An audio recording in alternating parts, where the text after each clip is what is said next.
good evening, Reds. Wherever you are, thank you for joining us. We're back. It's taken us a long time. It feels like a long summer, but Liverpool Are Magic Podcast are back. Episode number 6. My name's Charlie. This is Kulbir. Kulbir, Number 6? you just come back from... Yeah, number 6. Lucky Perfect. number 6. Hopefully we can make number 7 at some point. But Kulbir, just a little bit of personal news. You came back from holiday in Spain. How was it? Yeah, it was good. I went to like the Pyrenees on the Spanish side with my other side of my family Spanish, and it's like just beautiful hikes and mountains and lakes.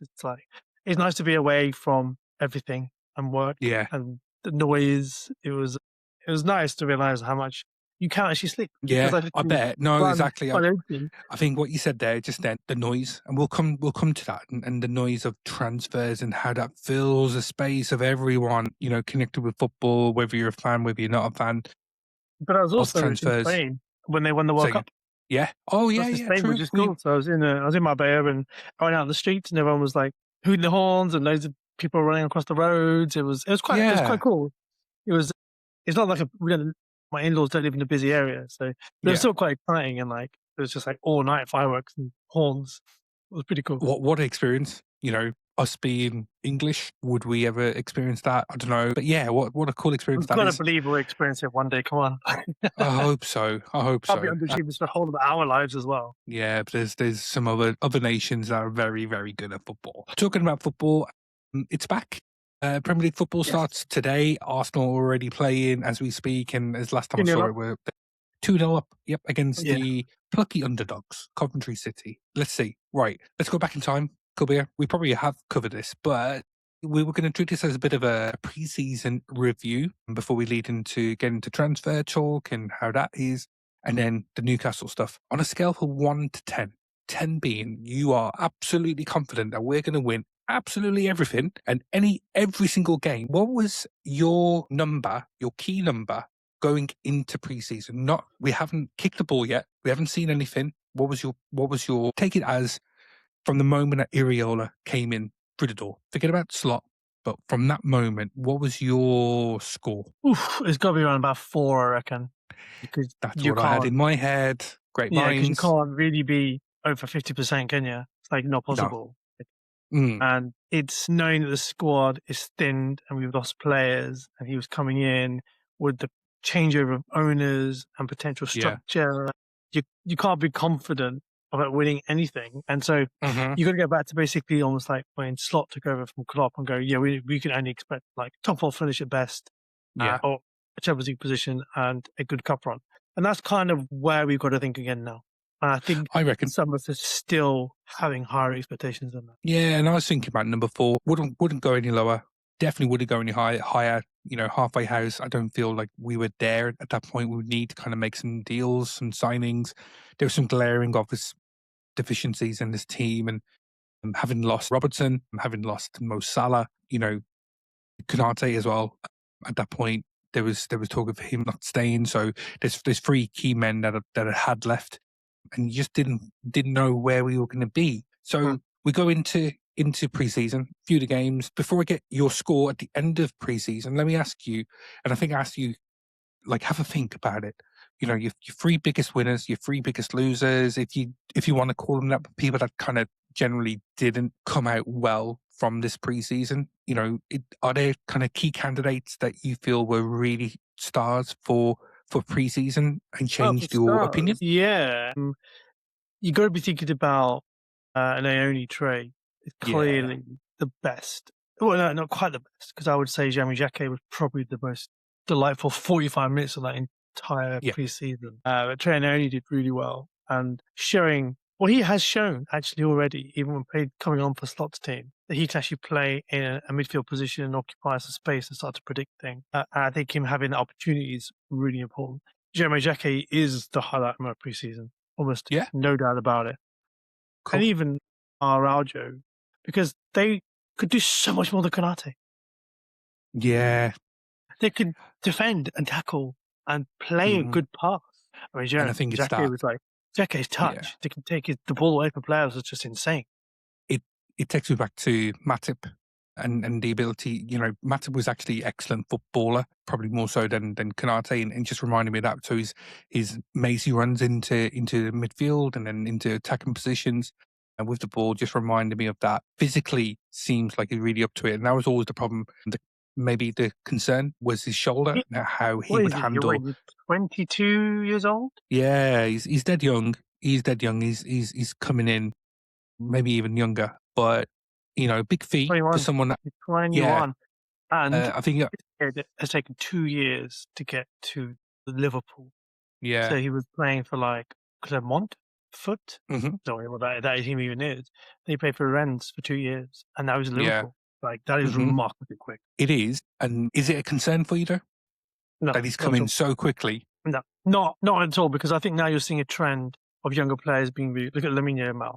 Is a classic example. He's delivered more before Messi already, and people like worry about him being too young and stuff. But Messi wasn't doing any of those things at the stage that Lamine Yamal is now. So this guy is obviously he's tipped to be like the greatest French defender, right? Yeah, he's the real deal. Like I think Leone's a real deal. So you just got to keep him fit. You've got to keep him healthy, and that's the most important thing. And do you know what it is for me? Why I'm not too concerned? There's no fear with this. Is Iriola's ability to get the best out of young central defenders. He's got skin in the game already because he's got Dean Howson, who went to Real Madrid as being their kind of star main defender. You think maybe has he kind of performed as well as he wanted to? But when he was at Bournemouth, he's really sought after. We obviously wanted him and tried our best to get him to come along. And the lure of Madrid had kind of coerced him to move over there, even to the extent of changing nationalities, even though he was born or he raised up in Mallorca. But still, I don't like Madrid. No, and also he's probably not been that great for Madrid either, and probably needs a bit of maturity. And Konate's not going to give him that either.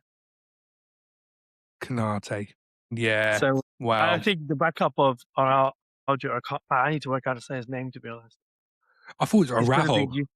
Is it Araujo? I thought it was Araujo. Araujo. He's going to be important for us as a substitute, but him and Jacquet and Virgil until Leone's fit is going to be nice, right? I think that's going to be a nice combination. Who is the young kid that played in centre half who's being done as centre half lane? Efeani Nugweke. I didn't say his name wrong. Yeah, phenomenal talent, wasn't he? Yeah, absolutely. Visa. And I think that's kind of mismanaged. I lose patience. Honestly, I could go into a massive rant about Richard Hughes, and this is on Richard Hughes. It's not on Slot as such, but Richard Hughes at this point should have known that there's a situation with this lad's visa, regardless of what whether he felt that he was going to be ready playing first team football. But to get to a position where we aren't able to allow him to obtain the credits, the points, the ability to get a visa for this year is monumentally negligent. And I just do not get it. And it's been, and this kind of probably epitomizes Richard Hughes' tenure as a sporting director at Liverpool. It's been disaster. He's done some good things, but on the whole, horrible, absolutely shocking. Horrible. And now we're going to miss out. Can you tell that I'm a little bit annoyed? Who are your biggest losses? That's all you could say. Your biggest losses. I mean, so let's have a look. Yeah, well, there you go. So top 3 winners for preseason for me were Nyoni, Jacque, and Koumas. I actually quite liked the way that Luis Koumas played. Maybe not as confident in front of goal, but he showed a lot of effort. If I were, and I'll put it to you, if you were Iriola and you had either Chiesa, and I love Chiesa, people know this. If you're watching this, you'll know. If you had Chiesa or Koumas, who would you go for? Who would you think? It's a tough one, isn't it? Chiesa is one of my biggest losses, right? Yeah, and that's where I put Chiesa as well, as in the loss column. But Chiesa's not going anywhere, is he? Right? He's going to stick it out. I mean, he wants to stick out an opportunity to play in a team that might win something. With a new manager, will give him more opportunities, and so he should, right? He's still got some quality. He has a fit into the team. He's got work rate. So he, as much as he didn't impress preseason, he's going to be there. And I think he'll be used as well, and he'll probably need to be used too. But I don't know, it's tough because I think he's got some maturity on him. He's got some legs on him. He's not fast, but he's got some stamina. I think Koumas is still young, and that's the key, right? Is how do you? This is the Klopp young youth squad that Iriola is trying to develop, which I'm all for, by the way, because they will work. You just have to nurture them, and then they will come in and come up, right? Which takes me to my second loss, which is Curtis Jones. Yeah, and make me sad. Update: Curtis Jones left today. 35 million. Moved to Inter Milan. Reports say that there were issues around playing time, contracts, things like that. But essentially, I think Curtis didn't feel the love that he probably expected and should have got at Liverpool. I'm not the biggest fan of Curtis Jones as a player, but as a person, probably really good because he's the Scouser. Sorry, say it again. From the club or from the fans? In terms of the love, the club. I think it's the club. I agree. And you could see a transition with Curtis. He was a plucky, confident, young player. He thought he could do everything, and he did. I mean, he scored some great goals. He could dribble quite well, but then he relied on his skills too much in the wrong positions. And even last year, he was dribbling around in his own half near the keeper's box. Yeah, and everyone knows he does this. Everyone he's got ridiculous confidence. Like when he missed a penalty in the Cup Champions League match, and he was like, "It's okay, these things happen." Like I was a two box. It was like, "What the hell do you mean?" So I think that his ego was too big for his ability. And I think that he was close to cracking the first team. But you're not going to see Gravenberch, Watts, Szoboszlai, McAllister, realistically. Yeah. And my personal opinion, I think what it was, he was so desperate to prove his worth to the club, to the fans, that because of his obsession with that, it just led him to go down avenues in, footballing terms that he didn't need to. So holding on to the ball for too long to try to show people that he could protect the ball like a Gini Wijnaldum. That probably went against him. His ability to pass. He never really made a long pass. He made the wrong choice of passes a number of occasions. He wouldn't really score the goals that he probably should be doing or getting into the box. So what type of player was he trying to be? And probably not something that suited him or we needed it at the time. Never really progressed past that goal against Everton. Yeah, no, exactly. I think he didn't progress since COVID. He was really, really good at that COVID team that he was always the first choice midfield, but since we moved on from that midfield, he should have naturally come into that, and he got left behind because we signed Dominic Szoboszlai, Gravenberch, we signed McAllister, and they all came in and took over from him, and maybe that's what has kind of led him to feel. Once again, Gravenberch was not delivering anything until Klopp put him in number 6. So he had his opportunities. Curtis, 100% his opportunity. And I think he spent time out, didn't he, with Klopp? And I think Klopp and probably more senior members of the club. I know he's Inter Milan, and he may succeed in the slower league, which is what he may do right into. I think it's more, team, right? Yeah, exactly. Probably the best team in Italy as well. So he's going to go into a team that is expected to win titles. As he said, he'll get the time and probably prove a lot of people wrong. But McTominay's gone over, and I think he's done well. But in working in the slower league probably allows him to showcase his talents a little bit better. But yeah, power to him. Good luck. And you lose.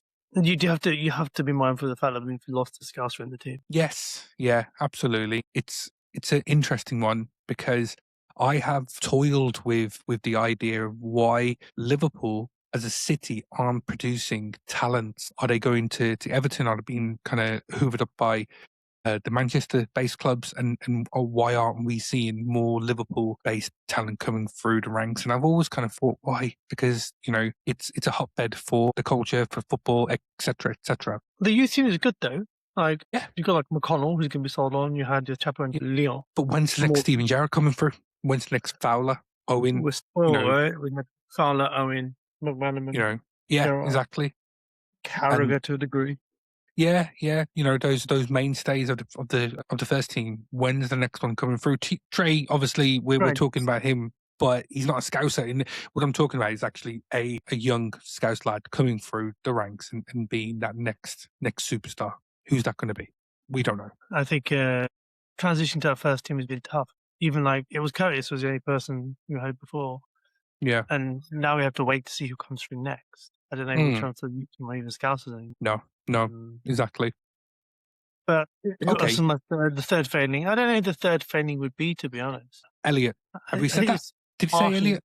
We haven't talked about this, but you've mentioned this to me before. Elliot, yes, to a degree, but Elliot was never going to just come back straight into a team and be. But theoretically, he could be. But I think he's just off from last season. And that's why He's not very I say Elliot for the third person, because he's been mishandled from Liverpool and from Aston Villa for 12 months, and you can see the detrimental effect that has on a young man's body and mind. And I think there's a mental situation here. No, like, I'm being really serious in the sense of, it's not just you can't handle the pressure. It's when you are a young man who loves football, wants to compete at the very highest levels, gone to Aston Villa thinking, right, Liverpool hasn't worked out for me, but I have an opportunity to play for a really good Premier League team. And he was kind of just cast aside, very bluntly, publicly as well, and how that has an impact on him, because essentially he wasn't loved by anyone. And so there's something there that I feel clubs need to take a responsibility on. So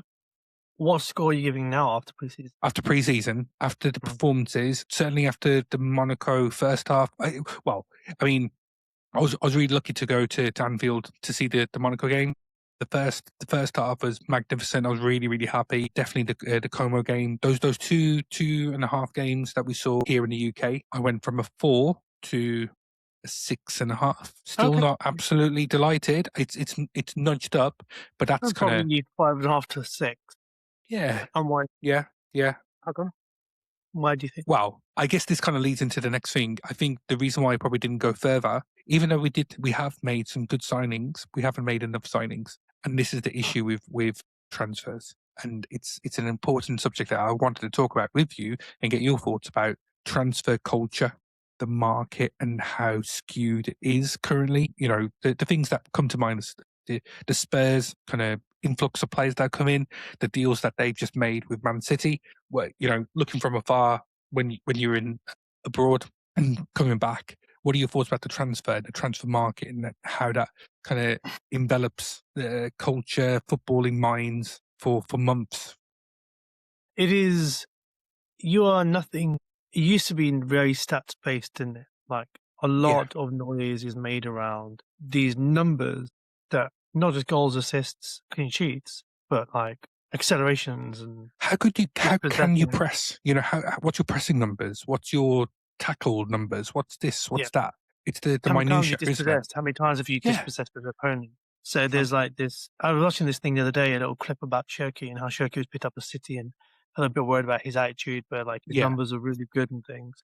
That noise is slowly disappearing, because as soon as someone realizes someone's good, as soon as a journalist, I don't know how you call Fabrizio Romano a journalist, as soon as like someone with a social media profile starts picking them up, they blow up massively. Once the noise is there, the price goes way up, and nobody's worth the money. Nobody's worth. No one. Curtis Jones worth 38 million, 20 million. Actually, it's probably a fair price, to be honest. Probably a bit less, I would say. Curtis Jones should be 28 million. 35 million, probably the going rate for, if you think McAllister was signed for 30. I know that was a release clause, but World Cup winning midfielder, playing for a really good team at that point, Premier League experience. Yeah, probably about right, Yeah. Midfielders probably do come at a reasonable price, because just look at Rodri. Rodri was not that expensive for Barcelona, right? Yeah. No, it was compared to the quality of what Rodri actually is. The guy won the Ballon d'Or, and he just won Spain the World Cup. Yeah, played the tournament and fully deserved. Yeah, and he could go to Madrid. It looked like he was going to Madrid, and then suddenly he's at Barcelona. And Barcelona are going to benefit a lot from Rodri. As long as they can register him. Can they register him? Will they need to kind of move other players along? It would be really interesting if they can't do that. And I think now, as soon as, so once people are talking about you, that's it. You're done. As soon as a deal takes longer, like this whole Bradley Barcola thing is still going on. Like, he's clearly leaving PSG, right? Yes. Clearly going. And clearly he wants to come to Liverpool. And this is like the Isak fiasco again. We can't have a Mark Gay situation either, right? We do good deals quickly, but it needs to happen, right? So, and the problem I have, right, I think Slot relied on having good players in the end and who are capable, but I don't think Klopp and Iriola work in that way. I think they want people who work hard and the rest will come. So we've got enough quality in our squad. So Iriola said today the squad is thin. Yeah. And he's not wrong, right? He is going to have to rely on some youth players, but this is why preseason has worked pretty good. It acknowledges the fact that he's got a pressing tempo, a rapid attack. And some of the goals that his next goal you saw was against the Como match. Was it Como or Monaco? Was fantastic. That's what we want to see. That is the identity we want to see. It's the identity that also Liverpool want. It's not just an identity. It's actually what we miss from Jurgen. So he will have players that will work hard, who can be fast, and you will have enough skillful players to score goals, right? And that's going to take some bedding in. So that's all good. So I don't mind Munoz getting more time. I don't mind Rio playing on the right. I have no issue with any of those things. I think we have a solid midfield, and I think it will be the four of them, right? Szoboszlai, Wirtz, McAllister, Gravenberch. And obviously Szoboszlai can play as a 10 or as an 8. McAllister will probably play as an 8. Yeah. I'm saying double pivot. Yeah. Yeah. And so that's all good, right? Because Szoboszlai is your utility player in that situation, and you've got to get more out of McAllister. And the defense with Jacquet and also with Araujo, is going to be much more solid. I'm not stressed about the right side. I know that Frimpong is an attacking player playing as a defender, which is what we had with Trent, but let him do his job. Kirkes will be fine, Simicast will be fine on the other side. And you've got Elliott who can come and do some stuff in Chiesa. So there are players who can play in all the positions. And I think having people that work hard, who are going to press aggressively. This is how he did well at Bournemouth. This is why he hasn't lost a match since January, the beginning of January. Yeah, that is not a crazy, fluke, isn't it? right? The Bournemouth team is not the squad that made that team that good, right? It was the individual players who worked really hard, which we had a better squad than them, and we did not do as well as they did. So you've got a manager that can bring the best out of players if you increase their work rate and if you give them strategy, which is what Slot just didn't do, or and I think deliver. Yeah, I mean, we go back when we did win the league this summer of us going into that season when we did win the league under Slot. We didn't make a signing apart from Chiesa. You know, as people saying, well, we need to get signings, we need to do this, we need to do that. You know, we've got to remember we didn't have Vertonghen, we didn't have Isak, we had Nunes leading the line. We had Diaz, as good as he was in that season, but, you know, poor the season before that. You know, there was lots of issues, but it took. Remember, we needed a midfielder, and we got Endo. Yeah, exactly.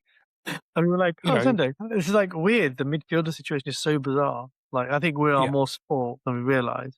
We just need that system. We need that identity. So the pressure should not be on Iriola. The pressure should just be on the players to deliver. And what you also realize is that the team are not at level of fitness to play football. That is going to take some time. But that doesn't mean he's working on that. The players can get better. The youth are going to deliver that tempo.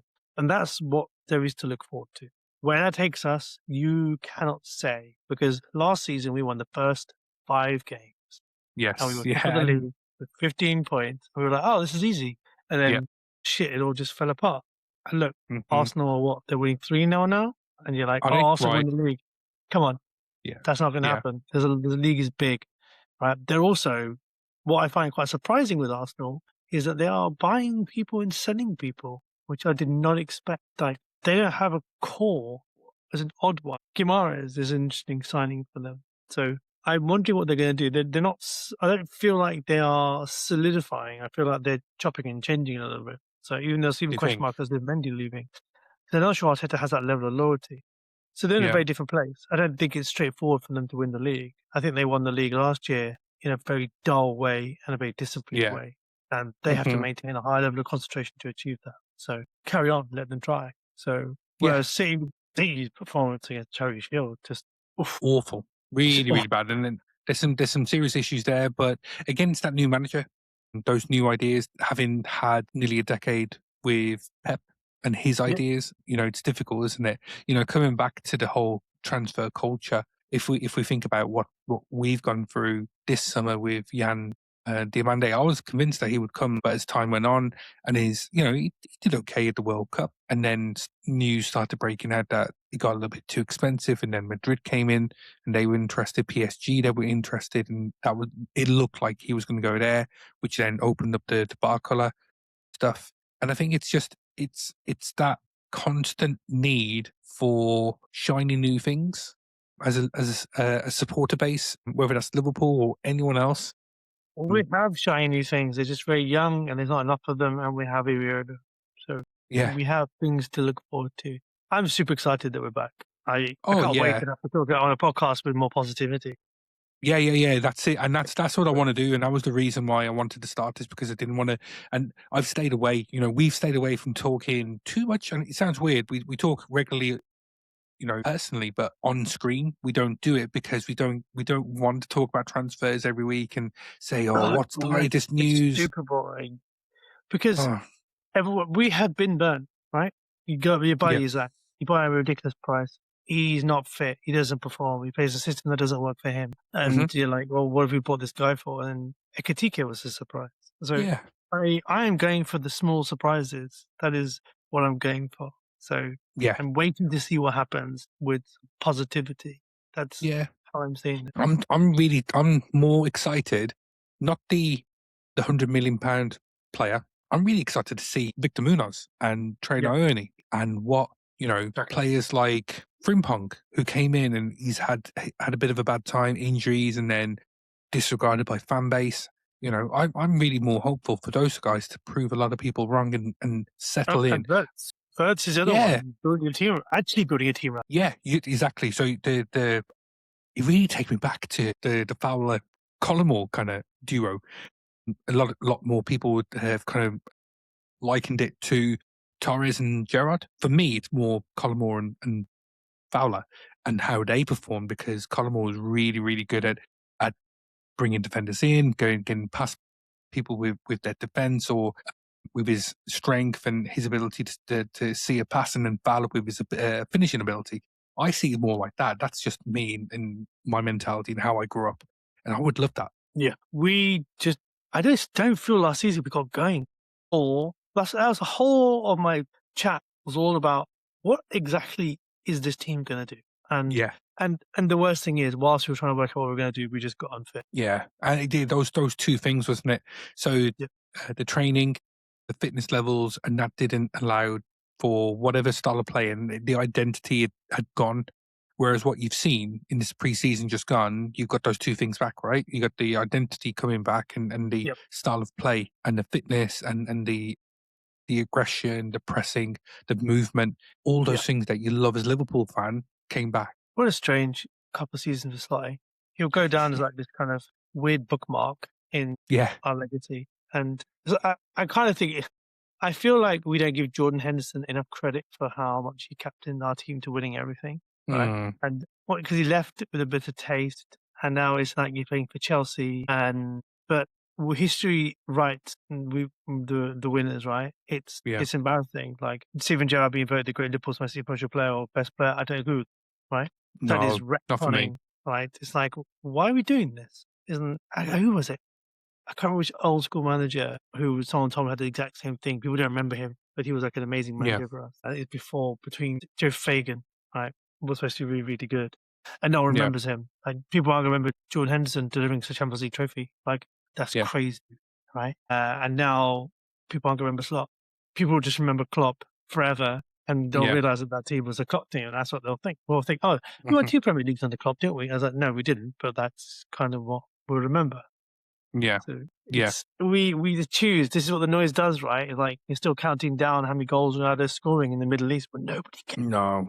No, it's that noise, isn't it? I think that's the key word, the noise. And we are so, what's the word? It's just so, it floods. Everything is flooded with transfer news. And you got Fabrizio Romano, who there's been discussions about him and his impact to, he's potentially, you could consider a cultural icon, whether it's a good thing or whether a bad thing, but you think of him and his ability to announce a transfer before clubs and how that has kind of developed into something where everyone is just after the smallest snippet, and what you get is regurgitated transfer news daily and hourly, minute, minute, and it's exhausting.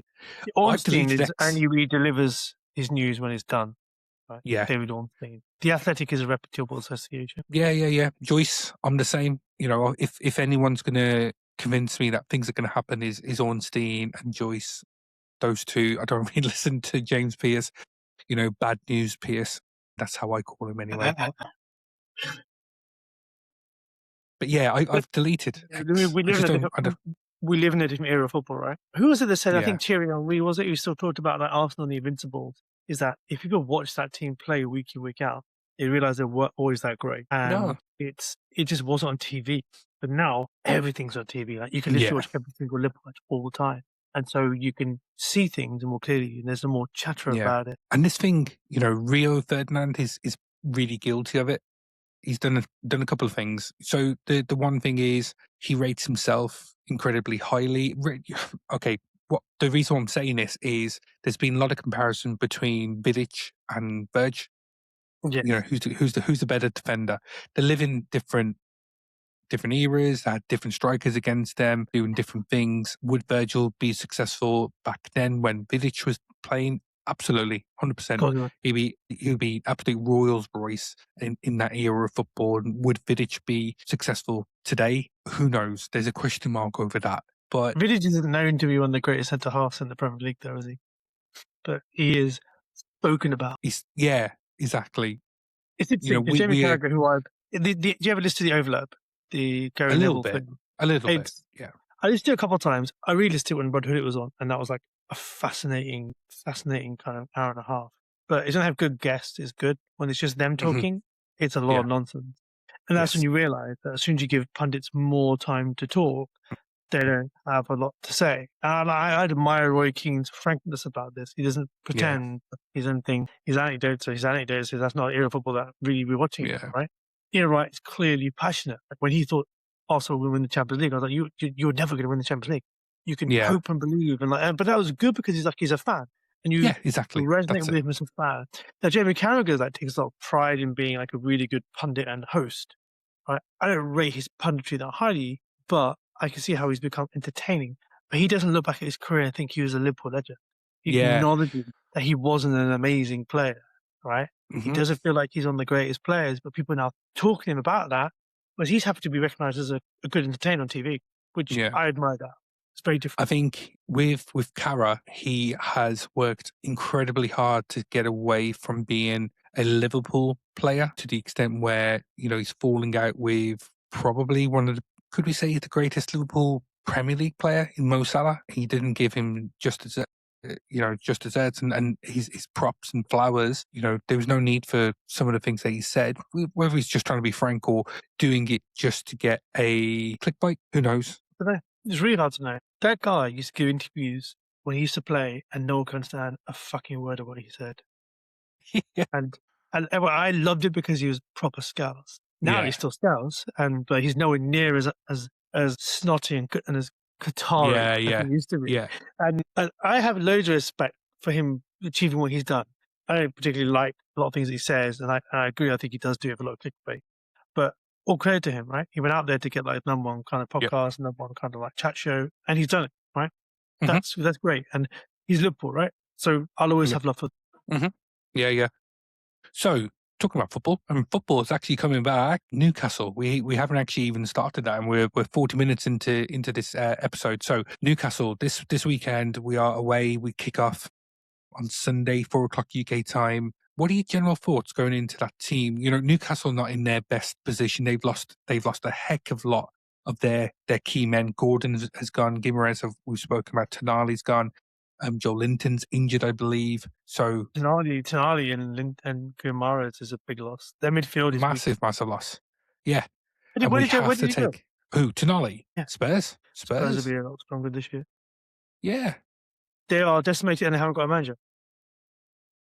Of course. Yeah. So they brought in a Dutch lad who's managing out in Saudi. So no chance. But away at James's Park is always a passionate match. Players kind of galvanise themselves again. But we, like I said, we have to go out there, fight, which I think we will, and we'll score a goal or two. But can we sustain it?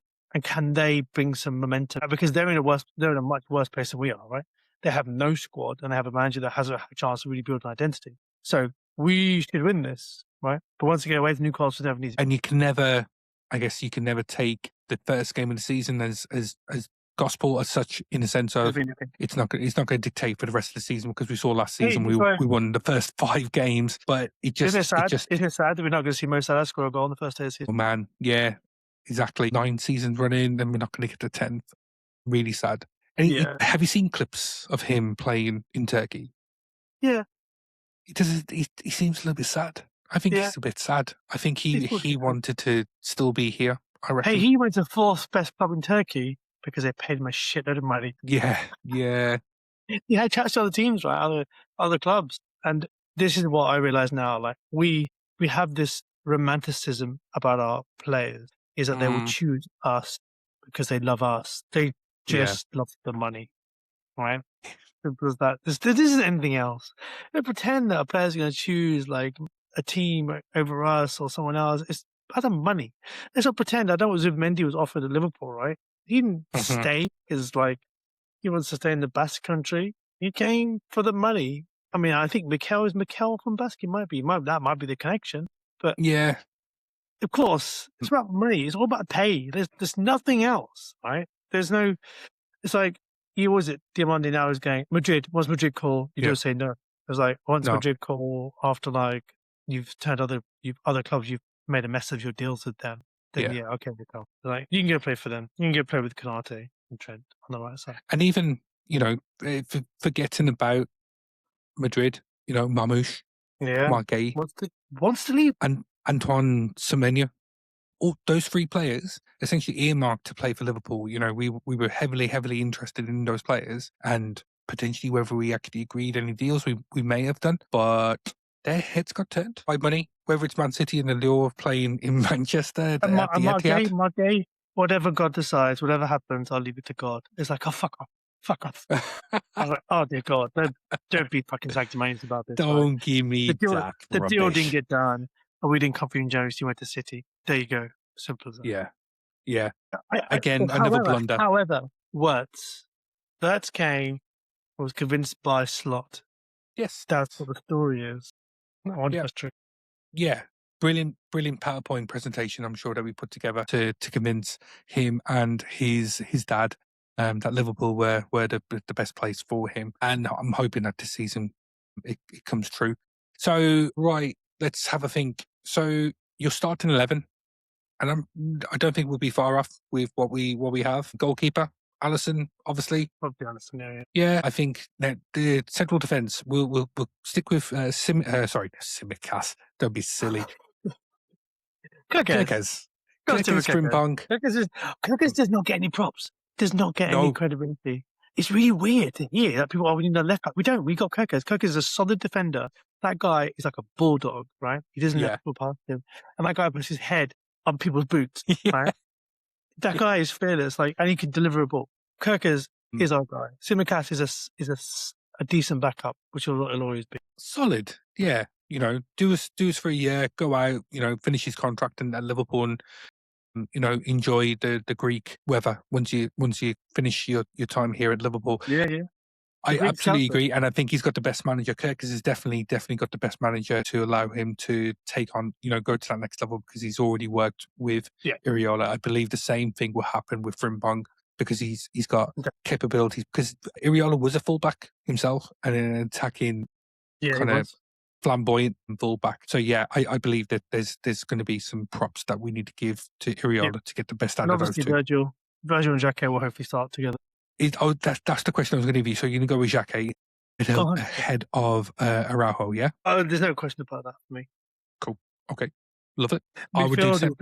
It's going to have to be Gravenberch and Szoboszlai with the Wirtz. And then I think the double pivot has to be. Go on. The double pivot has to be Szoboszlai. It's whether Szoboszlai can play as a double pivot or whether he plays as a traditional 8. They will have a strategy. I fully believe that Iriola will have an attacking strategy in the situation. Mm-hmm. He talks about moments in the game where you can create opportunities to turn the match into a more of a routine way of attacking, which is what. Yeah, I saw a moment. I think it was against Como. There was a breakaway where we had won the ball from our penalty box. I think it was a corner, and the ball broke out to our team, and the structure of essentially flying arrows for Liverpool players in a kind of horseshoe shape. Yeah. And it looked beautiful, and I haven't seen that for about 18 months. I haven't seen that for about 18 months, and it was one of the most beautiful things, and nearly brought a tear to my eye. That's how much I missed that type of football. And I think Iriola, just like we said, turning those moments into a performance, into a structure, into muscle memory. And I think that's what we've missed for 18 months, nearly 2 years, is that muscle memory of how to attack. And I think Definitely. we've got one of the best managers that allows us to do that. For sure.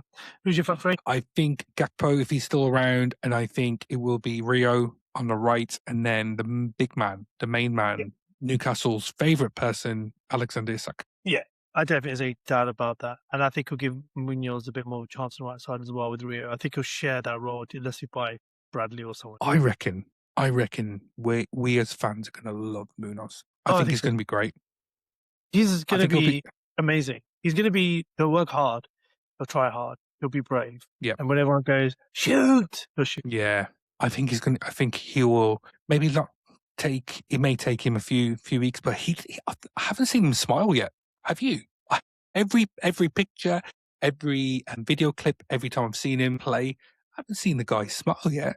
You know, I was going to say he's been business. The Liverpool's been really, really hot. No, well, yeah, we did have hot, good weather, but now it's raining. Typical British weather. He's going to be determined. Munoz, he's got a Spanish team to fight to get into. He's got what to do. He's determined. So, and he's clearly got some quality. His goals, he scores is also really impressive. Classic mistake. Watching YouTube clips, right? Yeah, I think he reminds me of Diogo. He does. I don't know if you've seen it yet, but I just see it, and the way he looks, the way he runs, the way he shoots, the way he uses both feet, just reminds me of Jota, and I think that's why we're going to love him even more, because he just reminds me of the same attitude and the ability that Diogo had. And if you think about it, I really do. The only position we are weak on is the right side, right? That is our weakest. And we have players that can play there. So it's not the end of the world. This is the beginning of the Iriola work, right? So we'll build. And also, obviously, we haven't even talked about Amazon Prime. No, we haven't actually. I've clicked about 10 minutes ago. It's like we haven't spoken about it. Right, before we come to that, and it would be interesting to get your thoughts because we have spoken about it on so personally. In terms of the score on Sunday, do you like to give predictions? I'm not really bothered about prediction because you just never can tell how it will turn up. I think it will. I think they will win. And how we'll win, it's impossible to know without seeing our team play. Yeah, and absolutely. It is impossible to go from as good as what preseason it was in the sense of how positive it was for those moments, how we can foresee how a proper Premier League team, proper Premier League game will turn out to be. But yes, I agree. I think we can win. Should we win? I'd like to think we do. We have skin in the game. I've used that phrase before. We have the players to be able to do some damage to Newcastle. We shouldn't get wrapped up in the atmosphere that St James's Park can do and can give out. So let's see. We just need to control the game and be our brilliant best, which we can be. Yeah. So, right, bigger things with Liverpool. We hadn't really spoken about it on this channel yet, and I wanted to get your thoughts because it is interesting. So Liverpool not only just sold 30%, 38% of Liverpool has now landed in the hands of a consortium. 38, yeah. Actually, it was announced the other day. State. Yes, it's still, FSG have got that controlling majority of ownership with Liverpool, but yeah, the consortium led by Amit Bhatia, big up the Indian contingent. But yeah, they had a consortium with lead investor Jeff Bezos of Amazon, fourth richest man in the world, coming in for the first kind of sporting venture, and he's chosen Liverpool. What are your thoughts initially around that? Because we did speak about it. It's all to do whether they can respect the culture of the club. Simple as yes, that. Yeah. Initially, if I listen to the noise, it's like, think of how much money we can spend on transfer. Yeah. No, that has never been our ethos. It doesn't work like that. Never been our ethos. And that is, as much as I don't like to say it, Chelsea had Mourinho, but they still kind of bought the league to a degree. He had a phenomenal good set of players. Pep has recognised one of the best managers ever in the game of football. Potentially that's true, but he had whatever players he wanted. Yeah. I mean, two unicorns there of managers that got the best out of the players, even though Mourinho had all these players. Yeah, but it takes a good manager to be able to bring out the best out of them. If those two teams had not been bought out by oil barons, I guess, then oligarchs, they would not have get to be as good as they were. Yeah, and that's the truth. That's the truth. And now we are in a situation where we are a shitload of money. How much that money compared to, a country with City and Abramovich with Chelsea, I don't know. But that should mean that we can attract whoever we want because now we have the money. There's still rules though in place because you can only spend what you make. However, Rules. Liverpool always make money. Well, I think Newcastle found this out, so they were taken over by PIF, and what they struggled to do was to be able to spend that money that they had. So yes, they could be considered the richest club in the world. However, because of the rules were there to stop that, they found it difficult. The difference between Newcastle and Liverpool already come from a base where they're extremely rich, and I put that in kind of inverted commas. In terms of Deloitte Money League, top 5 for the world in how to make money. So the money's there. The basics, the foundations to be able to spend that money in the future is there, and we've seen it with the splurge last season. What we're trying to do this season with bar collar. So money's not the problem; it's just the rules that would dictate whether we can and should spend silly money. Yeah, the rules, and also we're going to lose Hughes, aren't we, Edward? So we're also going to be changing thank God. structures. I'd be happy if Iriola had greater control. I have faith in him finding decent players too. So we have no concerns, provided we're not going to raise our prices extortionately, and provided we're not going to join a consortium that gets the best leagues and teams in Europe, provided we don't support expanding World Cup. Yeah. I just don't want... We are already a massively capitalist team. Like, we are a business. Like, we make money. Yeah. This is what we are. We are lucky in the fact that we actually had FSG who listened to us, and they did listen to the fans. Yeah, People didn't listen to the fans. We were with Jacquet who didn't listen to the fans, and that was a disaster. So it remains to be seen, but this Barty fellow sounds like he does care. So that's the key thing, and I think where if there's going to be success with this consortium and their ownership and potentially full ownership of Liverpool, they have an option to buy the rest of the club, I believe, over the next 12 months. That's kind of the word on the street, is Amit Bhatia, because if his experience with QPR hadn't been there for nearly 18 years, so he knows British football and has 18 years, and QPR fans speak really highly of him. So I think the key person here is going to be Amit Bhatia. He's had nearly 18 years, I think, at QPR as their chairman. So he's built that connection with the fans there. And they speak really highly of him. So if we're going to be successful, and I think potentially what the reason why FS and other clubs weren't as successful is because they didn't have that connection with the fans. Exactly what you said. FSG did make their mistakes. Is it because they were too far from what they needed to achieve? Or, what they wanted to achieve? Is that because they had to disconnect because they were America-based, whereas Barty is going to be UK-based and probably be at games on a regular basis? So that's my thought. It'd be good to hear from him, to be honest. It'd be good to work this out because we've got a lot to work out. That's the thing, right? There's a lot of transitioning going on here. So, and it is going to be exciting. It will be interesting to see what happens post the Newcastle game as we kind of come into we're in the last 10 days of this transfer window. But yeah, I don't know, mate. I think we could keep on talking, but this is probably a good place to stop. We're just about an hour, and I think it's been a really, really good chat. We have to keep this regular. Yeah.